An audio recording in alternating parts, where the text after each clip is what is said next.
শয়তানের ধোঁকা লাগানোর পর সালাবাতুল আনসারীকে শয়তান এমন ভাবে ধোঁকা দিল, সালাবাতুল আনসারীর অন্তরে শয়তানের ধোঁকা ঢুকে গেল।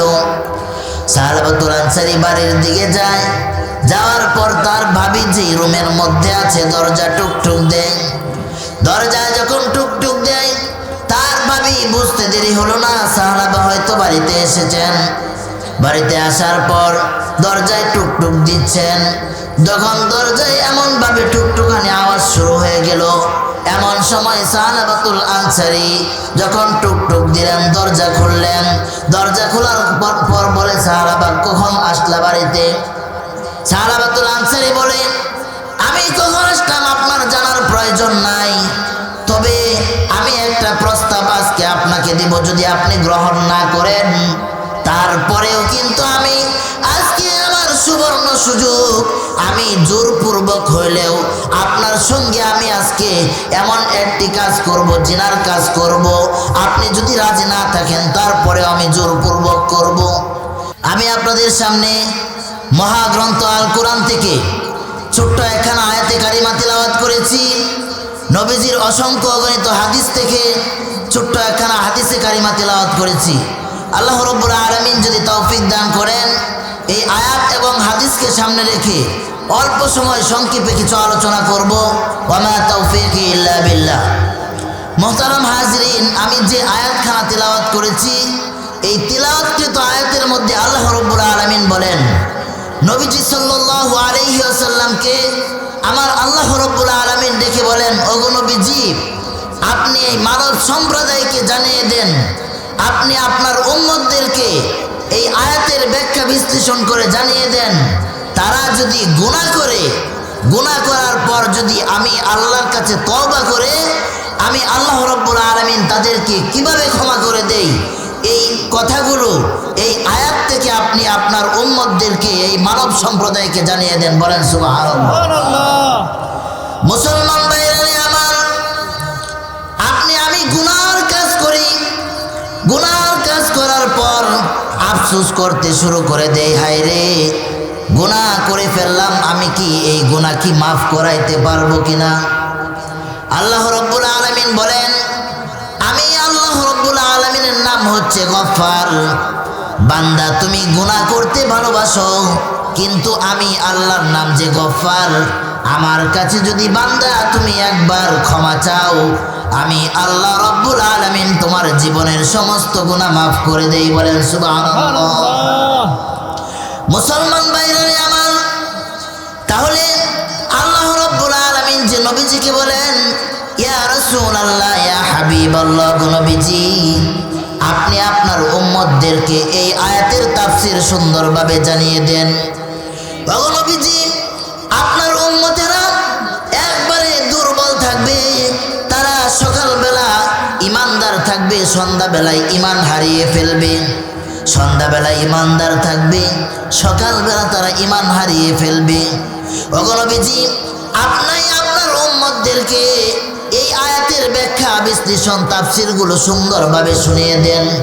নবীজি সাল্লাল্লাহু আলাইহি ওয়াসাল্লাম সাহাবায়ে কেরামের সামনে এই আয়াত তিলাওয়াত করেছেন, আর আয়াতের প্রতিটি হরফ এবং প্রতিটি শব্দ ব্যাখ্যা করেছেন, বিশ্লেষণ করেছেন।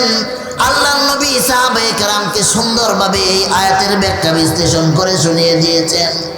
जो আমার সাহাবীরা, তোমরা যদি এই আয়াতকে অনুসরণ করো, তাহলে তোমরা এই আয়াতকে অনুসরণ করে এই আয়াত যদি আমার পরবর্তী যারা আসবে তাদের কাছে যদি পৌঁছে দেও, তাহলে একে একে কিয়ামত পর্যন্ত আমার উম্মতেরা প্রত্যেকেই এই আয়াতকে পাবে এবং এই আয়াতের তাফসীর শুনতে থাকবে। বলেন সুবহানাল্লাহ। মুসলমান ভাইরা আমার, তাহলে এবার লক্ষ্য করুন, আল্লাহ রাব্বুল আলামিন যে এই আয়াতের মধ্যে বলেছেন, মানব সম্প্রদায় তোমরা যদি গুনার কাজ করে ফেলো, তাহলে আমি আল্লাহ রাব্বুল আলামিন তোমাদেরকে ক্ষমা করে দেব।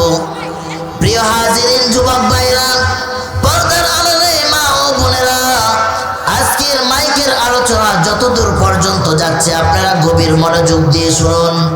আজকের এই আলোচনায় হয়তো আপনার জীবন পরিবর্তনের সবচাইতে উত্তম একটি আলোচনা হবে। মুসলমান ভাইরা আমার, তাহলে আল্লাহ রাব্বুল আলামিন বলেন আমার নাম হচ্ছে গফফার। আমি আল্লাহর কাছে যদি বান্দা তুমি একবার ক্ষমা চাও, আমি আল্লাহ রাব্বুল আলামিন তোমাকে এমনভাবে ক্ষমা করে দিব যেন তোমার জীবনে কোনো গুনাহ করো নাই। বলেন সুবহানাল্লাহ। আমি যে হাদিস কানা তিলাওয়াত করেছি, এই তিলাওয়াতকৃত হাদিসের মধ্যে আল্লাহর নবী বলেন আত্তাইবু মিনাজ যামবি কামাল্লা জামবালা। ইবনে মাজার একটি হাদিস, এই হাদিসের মধ্যে আল্লাহর নবী বলেন গুনাহগার বান্দা যদি আল্লাহর কাছে তওবা করে, আল্লাহ রাব্বুল আলামিন তাকে এমনভাবে ক্ষমা করে দেয় যেন তার জীবনে কোনো গুনাহই থাকে না। বলেন সুবহানাল্লাহ। তাহলে মুরব্বী বাবাজিরা, যুবক ভাইরা, পর্দার আড়ালে মা ও বোনেরা, আমরা গুনাহ করেছি, গুনাহ করার পর কারো কাছে প্রকাশ করতে পারি না।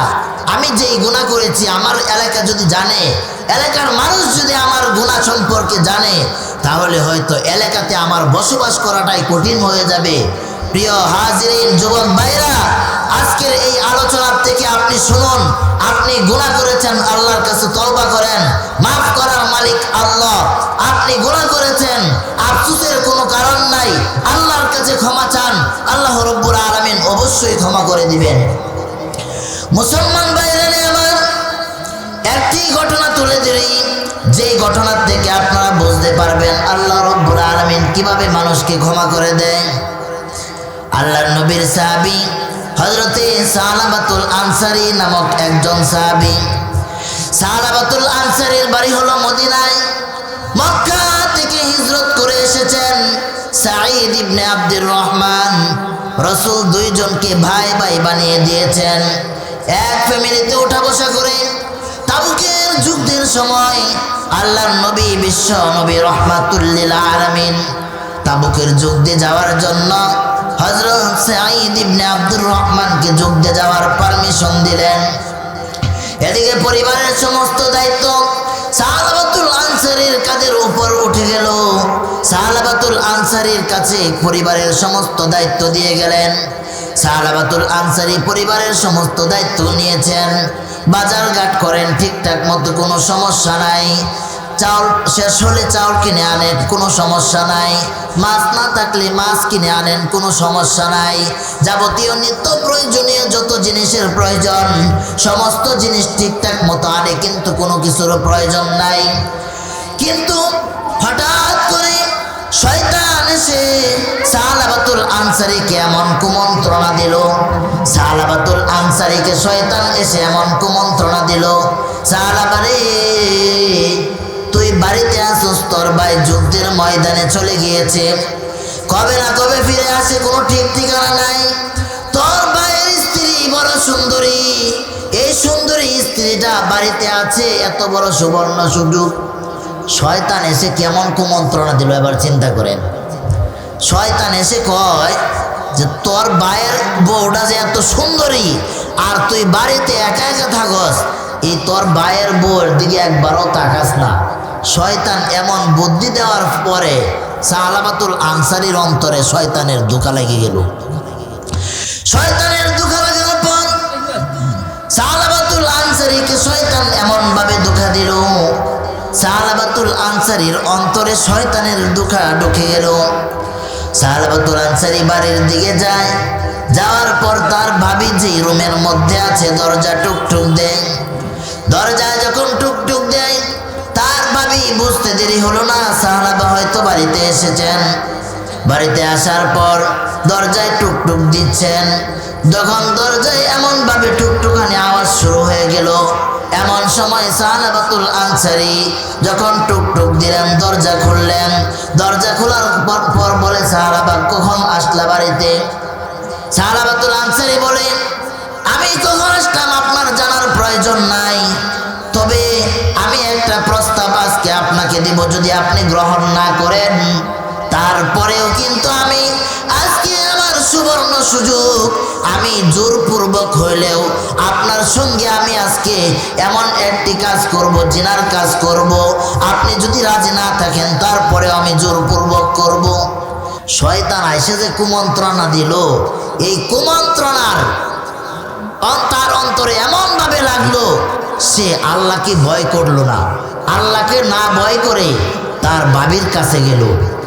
তার বাবির কাছে গিয়ে যখন এমন কথা বললেন, তার বাবি বললেন, সাহাবারে, আজকে তুমি এই সুবর্ণ সুযোগ পেয়ে আমার গায়ে স্পর্শ করতে চাও। সাহাবারে, তুমি কি ওই কিয়ামতের কঠিন ময়দানের কথা ভয় করো না? যেই কিয়ামতের কঠিন ময়দানে সন্তান তার পিতাকে চিনবে না। ইয়াউমা ইয়াফিরুল মারউ মিন আখিহি ওয়া উম্মিহি ওয়া আবি ওয়া সাহিবাতিহি ওয়া বানিহি। সন্তান তার পিতাকে চিনবে না, পিতা তার সন্তানকে চিনবে না, মা তার সন্তানকে চিনবে না, সন্তান তার মাকে চিনবে না, আদরের স্ত্রী তার স্বামীকে চিনবে না, স্বামী তার আদরের স্ত্রীকে চিনবে না। ওই কিয়ামতের কঠিন ময়দানের কথা কি তুমি ভয় করো না? এই কিয়ামতের কঠিন ময়দানে তো আল্লাহ তোমার কাছ থেকে হিসাব নিকাশ নিবে। এমন কথা যখন বললেন, সালাবাতুল আনসারীর অন্তরে জাহান্নামের আগুনের ভয় ঢুকে গেল। বলেন সুবহানাল্লাহ। মুসলমান ভাইরারে আমার, শেষ পর্যন্ত সালাবাতুল আনসারী গুনার কাজ কিন্তু করেন নাই, সবে মাত্র তার বাবির গায়ে হাত দেওয়ার চেষ্টা করেছে। এমন সময় তার অন্তরে জাহান্নামের আগুনের ভয় ঢুকে গিয়েছে। সালাবাতুল আনসারীর যখন জাহান্নামের আগুনের ভয় ঢুকে গেল, সালাবাতুল আনসারী জাহান্নামের আগুনের ভয়ের কারণে আর কোনো গুনার কাজের দিকে অগ্রসর হয় না। এদিকে সালাবাতুল আনসারী বাড়ির থেকে বের হয়ে গেলেন যে আমি বাড়ির আর কোনো মানুষকে চেহারা দেখাবো না, কারণ আমি যেই গুনাহ করেছি এই গুনাহ যদি আমার এলাকার মধ্যে প্রকাশ হয় বা আমার পরিবারের মধ্যে যদি প্রকাশ হয়, আমার স্ত্রী যদি জানে, আমার মেয়ে যদি জানে, আমার ছেলে যদি জানে, তাহলে মুখ দেখানোর মতো এই পৃথিবীতে আমার আর কোনো রাস্তা থাকবে না, ঠিক কিনা? তাহলে মুসলমান ভাইরারে আমার, যুবক ভাইরারে আমার, যুবতী বোনরারে আমার, আজকের এই ঘটনাটি আপনারা মনোযোগ দিয়ে শুনুন। শেষ পর্যন্ত সালাবাতুল আনসারী বাড়ির থেকে বের হয়ে গেলেন। এদিকে তাবুকের যুদ্ধ শেষ হয়ে গেল। তার ভাই সাঈদ ইবনে আব্দুর রহমান বাড়িতে ফিরে আসলেন। সাঈদ ইবনে আব্দুর রহমান বাড়িতে ফিরে আসার পর তার স্ত্রীকে জিজ্ঞাসা করতেছে, আমার ভাই সাহাবা কোথায়?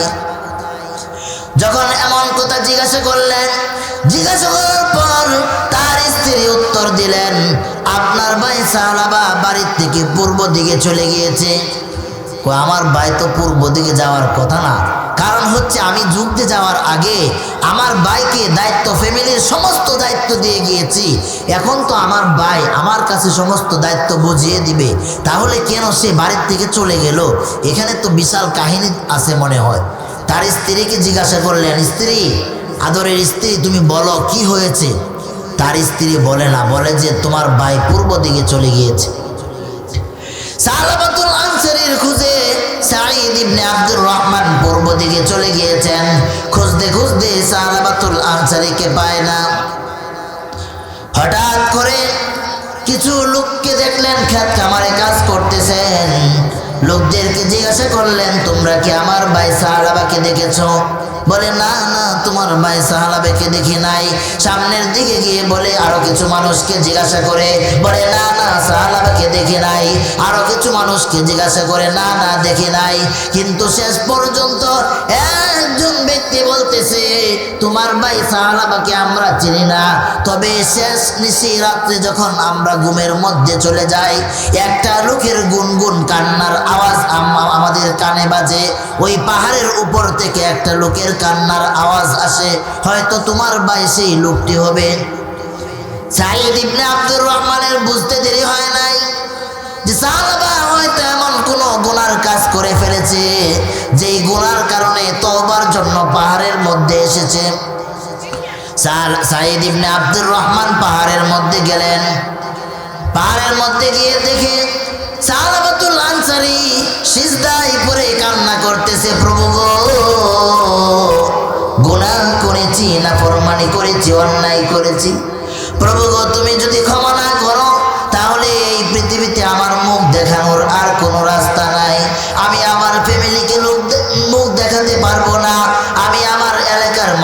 মুখ দেখাতে পারবো না। আমি আমার ভাইয়ের সাথে যে বিশ্বাসঘাতকতা করেছি, আমি আমার ভাইয়ের সামনে আমার এই মুখ নিয়ে হাজির হতে পারবো না। প্রভু গো, আমাকে যদি তুমি ক্ষমা না করো তাহলে আমি ওই মদিনা শহরের মধ্যে আর যাব না। এমন ভাবে যখন কান্না শুরু করে দিলেন, সাঈদ ইবনে আব্দুর রহমান বলে, সাহাবা রে, মাথা ওঠাও, যদি কোনো গুনার কাজ করে থাকো, যদি কোনো গুনার কাজ করে থাকো তাহলে মাথা উঠাও, আল্লাহর নবীর কাছে তোমাকে নিয়ে যাই। আল্লাহর নবী হয়তো কোনো মাফের রাস্তা দেখিয়ে দিবে, মাফের রাস্তা বলে দিবে, চলো নবীজির কাছে যাই। সাহাবাতুল আনসারী মাথা উঠাইলেন। তার ভাই যখন বললেন যে মাথা উঠাও, তখন সাহাবাতুল আনসারী মাথা উঠাইলেন। মাথা উঠানোর পর সে নবীজির কাছে যাওয়ার জন্য রওনা হইলেন। নবীজির কাছে গেলেন। যাওয়ার পর সাঈদ ইবনে আব্দুর রহমান বলতেছে, আমার ভাই আপনার সঙ্গে কি জানি বলবে ইয়া রাসূলুল্লাহ। সাহাবাতুল আনসারী নবীজির কাছে যাওয়ার আগে বলতেছে, আমাকে নবীজির কাছে না নিয়ে গিয়ে আমাকে সর্বপ্রথম হজরতে উসমানের কাছে নিয়ে যাও। উসমানের কাছে নিয়ে গেলে হয়তো আমার সমস্যার সমাধান হবে। আমি চাই না এই গুনার কাজের কথা আমার নবীজি জানুক। আমি একজন নবীর সাহাবী, আমি একজন নবীর উত্তরসূরি, আর যেই গুনার কাজ করেছি সেই গুনার কাজটা আমার নবী জানুক, এটা আমি চাই না। সাঈদ ইবনে আব্দুর রহমান কয়, তাহলে চলো আমি হজরতে উসমানের কাছে নিয়ে যাব। হযরতে উসমানের কাছে নিয়ে যাওয়া হলো। উসমানের কাছে নিয়ে যাওয়ার পর উসমান বলে, তুমি যেই গুনার কাজ করেছো এটা আল্লাহ মাফ দিবে কিনা আমি জানি না, তবে তুমি যে তোমার ভাইয়ের সঙ্গে বিশ্বাসঘাতকতা করেছো, আমার বাড়ির থেকে তুমি বের হয়ে যাও। রাস্তায় বের হয়ে বলে, না না, আমাকে উসমান বের করে দিতে পারে, আমি এখন ওমরের কাছে যাব। ওমর যদি কোনো মাফের রাস্তা আমাকে দেখিয়ে দেয় তাহলে হয়তো আমি সেই মাফের রাস্তা পেয়ে যাব। ওমরের কাছে যাওয়া হলো। ওমর বলে, না না, তোমার মাফের কোনো রাস্তা নাই। আলীর কাছে নিয়ে যাওয়া হলো। আলীও কোনো মাফের রাস্তা দেখান নাই। শেষ পর্যন্ত বলে, আমাকে নিয়ে হযরতে আবু বকরের কাছে যাও। আবু বকর হয়তো আমার কোনো মাফের রাস্তা দেখিয়ে দিবে, হয়তো আবু বকর আমাকে এমন কোনো পথ দেখিয়ে দিবে যেই পথ অনুসরণ করলে আমি আল্লাহর কাছে ক্ষমা চাইলে ক্ষমা পেয়ে যাব। আবু বকর বলে, না না, আমার কাছে কোনো মাফের রাস্তা নাই, তবে তুমি যে তোমার ভাইয়ের সঙ্গে বিশ্বাসঘাতকতা করেছো, তুমি আমার দরবার থেকে বের হয়ে যাও। রাস্তায় বের হয়ে বলে, ভাই সাঈদ, আমি চাই না যে আমার এই ব্যাপারটা নবীজি জানুক। আল্লাহর নবী যদি আমার এই ব্যাপারটা জানে, আমি লজ্জায় নবীর সামনে আমার চেহারা দেখাইতে পারবো না। এমন কথা যখন বলতে শুরু করলেন, সাঈদ ইবনে আব্দুর রহমান বলে, হ্যাঁ সাহাবা, আল্লাহর নবীর কাছে চলো। আল্লাহর নবীর কাছে গেলে রাস্তা, মাফের রাস্তা বের হবে। শেষ পর্যন্ত আল্লাহর নবীর কাছে গিয়ে বিস্তারিত ঘটনা বললেন। নবীজি বললেন, মাফ দেওয়া না দেওয়ার মালিক আমি না, আল্লাহ। তবে তুমি যে তোমার ভাইয়ের সঙ্গে এমন বিশ্বাসঘাতকতা করেছ, তুমি আমার দরবার থেকে বের হয়ে যাও। এখন বাবাজিরা, আপনাদের কাছে প্রশ্ন, চারজন সাহাবীর কাছে গেলেন, চারজন সাহাবী মাফের কোনো রাস্তা দেখান নাই। শেষ পর্যন্ত বাধ্য হয়ে আল্লাহর নবীর কাছে গেলেন, নবীজিও কোনো রাস্তা দেখান নাই। তাহলে এই সাহাবা এবার কোথায় যাবে?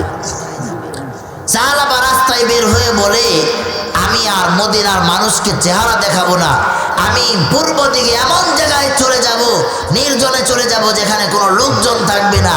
আমি আল্লাহর কাছে ক্ষমা চাবো, আল্লাহ রব্বুল আলামিন অবশ্যই আমাকে ক্ষমা করে দিবেন। এমন চিন্তা ফিকির নিয়ে সে আবার পাহাড়ের দিকে চলে গেলেন। পাহাড়ের দিকে চলে যাওয়ার পর এদিকে আল্লাহ রব্বুল আলামিন কোরআনের আয়াত নাজিল করে দিলেন। কোরআনের আয়াতের মধ্যে আল্লাহ রব্বুল আলামিন বলেন, ইয়া রাসূলুল্লাহ, ইয়া হাবিবাল্লাহ, এই মাখলুকগুলার মালিক কি আপনি নাকি আমি আল্লাহ? কয়, মাখলুকের মালিক তো আপনি আল্লাহ, তাহলে আমি আল্লাহ যদি মাখলুকের মালিক থাকি, এই মানুষগুলাকে যদি আমি সৃষ্টি করে থাকি, তাহলে আপনি কেন সাহালাবাতুল আনসারীকে মাফের রাস্তা দেখান নাই? আপনি কেন এই কাজ করলেন? আল্লাহকে যখন নবীজি এমন কথা বললেন, নবী চিন্তিত হয়ে গেলেন, সর্বনাশ, আমি কি কাজ করলাম? শেষ পর্যন্ত আল্লাহর নবী, বিশ্ব নবী রাহমাতুল লিল আলামিন সাহাবায়ে কেরামকে ডেকে বলে, ও আমার সাহাবীরা রে, তোমরা দ্রুত চলে আসো। সাহাবীরা নবীজির সামনে হাজির হইলেন। সাহাবীদেরকে নিয়ে আল্লাহর নবী পরামর্শ করলেন যে সাহাবাতুল আনসারী কোথায় আছে, দ্রুত বের করে নিয়ে আসো। চারজন সাহাবী, আলী, উসমান, আবু বকর, ওমর, চারজন সাহাবী প্রস্তুত হয়ে গিয়েছেন। ইয়া রাসূলুল্লাহ, আমাকে অনুমতি দেন, কারণ আমি অপরাধী আমার কাছে এসেছিল, আমি মাফের কোনো রাস্তা দেখাই নাই। ইয়া রাসূলুল্লাহ, আপনি আমাকে অনুমতি দেন। চারজন সাহাবীর এক টিম বের হলেন। হঠাৎ করে এদিকে হযরতে সালমান ফারসি এসে বলে, ইয়া রাসূলুল্লাহ, ইয়া হাবিবাল্লাহ, নবীজি, আমি সবচাইতে মুরব্বী সাহাবী, আমি 120 বছর বয়সে ইসলাম ধর্ম গ্রহণ করেছি। ইয়া রাসূলুল্লাহ, আমাকেও অনুমতি দেন, আমিও খোঁজার জন্য বের হয়ে যাব। যখন এই চারজন সাহাবীর সঙ্গে হযরতে সালমান ফারসি, এই পাঁচজন সাহাবী যখন অ্যাড হলেন, পাঁচজন সাহাবী মিলে ওই পাহাড়ের দিকে আবার খুঁজতে শুরু করে দিলেন। কিন্তু সাঈদ ইবনে আব্দুর রহমান বলতেছেন, সাহাবাতুল আনসারী কোথায় গিয়েছে, এখন আর খুঁজে বের করা যাবে না। খুঁজতে খুঁজতে আবার কিছু মানুষকে দেখে খেতে কামারে কাজ করতেছে। ওই লোকদেরকে জিজ্ঞাসা করা হলো, তোমরা কি সাহাবাতুল আনসারী নামক কোনো ব্যক্তিকে দেখেছ? বলে, না না, সাহাবাতুল আনসারী নামক কোনো ব্যক্তিকে দেখি নাই। তবে তোমাদের লোকটার পরিচয় দাও। বলে, জাহান্নামের আগুনের ভয়ে কান্না করে। বলে, তাহলে তোমরা শুনো, ওই পাহাড়ের উপর হয়তো রাত্রে বেলা আমরা যখন ঘুমাই, ওই পাহাড় থেকে গুনগুন সুরে একটি কান্নার আওয়াজ আসে। তোমাদের লোকটি হয়তো ওই লোকটি হবে। ওই পাহাড়ের মধ্যে গিয়ে তোমরা খোঁজো। ওই পাঁচজন সাহাবীর টিম এবং হযরতে সাঈদ ইবনে আব্দুর রহমান সহ 6 জন সাহাবী যখন হযরতে সাহাবাতুল আনসারীর কাছে গেলেন, সাহাবাতুল আনসারীকে ডেকে বলে, হ্যাঁ সাহাবা, মাথা উঠাও, আল্লাহ রাব্বুল আলামিন তোমাকে ক্ষমা করে দিয়েছেন, এমন ভাবে ক্ষমা করেছেন তোমার জীবনে আর কোনো গুনাহ নাই। সুবহানাল্লাহ। মুসলমান ভাইরা রে আমার, শেষ পর্যন্ত হযরতে ওমর বলে, হে সাহাবা, মাথা উঠাও। সাহাবা সিজদা অবস্থায় বলে, না না, মাথা উঠাবো না, কারণ হচ্ছে আমি ওমর তোমার কাছে গিয়েছিলাম, কিন্তু মাফের কোনো রাস্তা দেখাও নাই। এরকম ভাবে সমস্ত সাহাবী ডাকার পর হযরতে সালমান ফারসি বলে, হে সাহাবা, মাথা উঠাও, আল্লাহ রাব্বুল আলামিন তোমাকে ক্ষমা করে দিয়েছে, সুতরাং তোমার আর কোনো ভয় নাই, তুমি মাথা উঠাও। এমন ভাবে সালমান ফারসির কথা শুনে সাহাবা মাথা উঠিয়েছে। সাহাবাতুল আনসারীকে নিয়ে যখন ওই মদিনা শহরে যাওয়া হলো, মদিনা শহরে যাওয়ার পর হযরতে বেলাল মসজিদে নববীর মধ্যে ফজরের আজান দেয়। সাহাবাতুল আনসারী যখন ওই মসজিদের আঙ্গিনার মধ্যে প্রবেশ করলেন, আল্লাহর নবী সূরা তাকাসুর দিয়ে ফজরের নামাজের জামাত পড়তেছেন। আল্লাহর নবী যখন সূরা তাকাসুর থেকে আয়াত তিলাওয়াত করেন, সাহাবাতুল আনসারীর কানের মধ্যে নবীজির তেলাওয়াতের আওয়াজ শোনা গেল। সাহাবাতুল আনসারী যেই মাত্র নবীজির তেলাওয়াত শুনলেন, নবীজির তেলাওয়াত শোনার সঙ্গে সঙ্গে কলিজা ফেটে চিরদিনের জন্য বিদায় হয়েছে। আল্লাহু আকবার। এদিকে আল্লাহর নবী, বিশ্ব নবী নামাজ শেষ করলেন। নামাজ শেষ করার পর হযরতে সালমান ফারসিকে বলে, হ্যাঁ সালমান, আমার সাহাবার ফাঁস পরীক্ষা করে দেখো, সাহাবা কি এখনো জীবিত আছেন কিনা। হযরতে সালমান ফারসি পরীক্ষা করে দেখলেন সাহাবাতুল আনসারী আর জীবিত নাই। শেষ পর্যন্ত আল্লাহর নবী সাহাবায়ে কেরামকে বলে, ও আমার সাহাবীরা রে, তোমরা এই সালমান ফারসির কাফন দাফন সব কিছু করো, আমি নবীজি স্বয়ং তাকে কবরস্থ করবো। সুবহানাল্লাহ। নবীজি যখন এমন কথা বললেন, সাহাবায়ে কেরাম অবাক হয়ে গেলেন। নবীজি কোনোদিন বলেন না যে আমি নবীজি অমুক সাহাবী বা অমুক ব্যক্তির দাফন করব। আজকে সাহাবাতুল আনসারীর ব্যাপারে নবীজি এমন কথা বললেন। নবীজি যখন সাহাবাতুল আনসারীর জানাজায় যায়, উকি দিয়ে দিয়ে পা উঁচা করে হাঁটে। হযরতে ওমর বলে, ইয়া রাসূলুল্লাহ, ইয়া হাবিবাল্লাহ, আপনি উকি দিয়ে দিয়ে হাঁটতেছেন, পা জমিনের মধ্যে ফেলেন না। ইয়া রাসূলুল্লাহ, আপনার বড় কষ্ট হচ্ছে, আপনি কেন পা জমিনের মধ্যে ফেলেন না? আপনার পা তো ব্যথা হয়ে যাবে। আল্লাহর নবী হযরতে ওমরের কথার উত্তর দিয়ে বলে, ওমর রে, আজকে এই জমিনের মধ্যে আমি কিভাবে পা ফেলবো? কারণ হচ্ছে এই জমিনের মধ্যে, এই জানাজার মধ্যে এত রহমতের ফেরেশতা অংশগ্রহণ করেছে যে আমি নবীজি এই জমিনের মধ্যে পা ফেলে হাঁটবো, এই জায়গাটুকু এই জমিনের মধ্যে নাই। সুবহানাল্লাহ।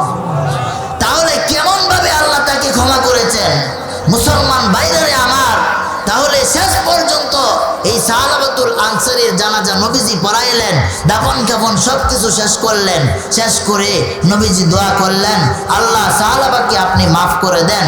আপনি তো ঘোষণা দিয়েছেন সাহাবার ক্ষমা, আপনি তো সাহাবাকে ক্ষমা করে দিয়েছেন। আমি নবীজি আবার পুনরায় দোয়া করতেছি, আল্লাহ সাহাবার কবরটাকে জান্নাতের বাগান বানিয়ে দেন। সুবহানাল্লাহ। শেষ পর্যন্ত সাহাবায়ে কেরাম আল্লাহর নবীর সঙ্গে সাহাবার জন্য দোয়া করলেন। দোয়া করে জানাজা কাফন টাফন শেষ করে নবীজি আসলেন। এমন সময় সাহাবার মেয়ে বলে, ইয়া রাসূলুল্লাহ, ইয়া হাবিবাল্লাহ, আমি যে আমার পিতাকে হারালাম, আজ থেকে কাকে পিতা ডাকবো? নবীজি বলে, তুমি আজ থেকে আমাকে পিতা বলে ডাক দিবা, বাবা বলে ডাক দিবা। এমন ভাবে বিশাল লম্বা চূড়া কাহিনী, বিশাল লম্বা চূড়া ঘটনা সিরতে ইবনে হিশামের মধ্যে বিশাল লম্বা চূড়া ঘটনা এসেছে। আল্লাহর নবী সাল্লাল্লাহু আলাইহি ওয়াসাল্লাম শেষ পর্যন্ত সাহাবার জন্য এমনভাবে দোয়া করলেন যে সাহাবার জীবনের সমস্ত গুনাহ মাফ হয়েছে। সুবহানাল্লাহ। তাহলে তওবা করলে যে আল্লাহ মাফ করে, আমরা এই ঘটনার থেকে এবং এই আয়াত থেকে বুঝতে পারলাম যে আল্লাহর কাছে যদি তওবা করি, আল্লাহর নাম হচ্ছে গফফার, তিনি গফফার নামের খাতিরে মাফ করে দেন। এজন্য আমরা যে যতই গুনাহ করি না কেন, মা বোনেরা পর্দা অবস্থায় যারা শুনতেছেন, আমরা যে যতই গুনাহ করি আল্লাহর কাছে তওবা করব। আল্লাহ রব্বুল আলামিনের নাম গফুর, তিনি অবশ্যই ক্ষমা করে দিবেন। আল্লাহ রব্বুল আলামিন আমাদের প্রত্যেককে এই কথাগুলোর উপর আমল করার তৌফিক দান করুক।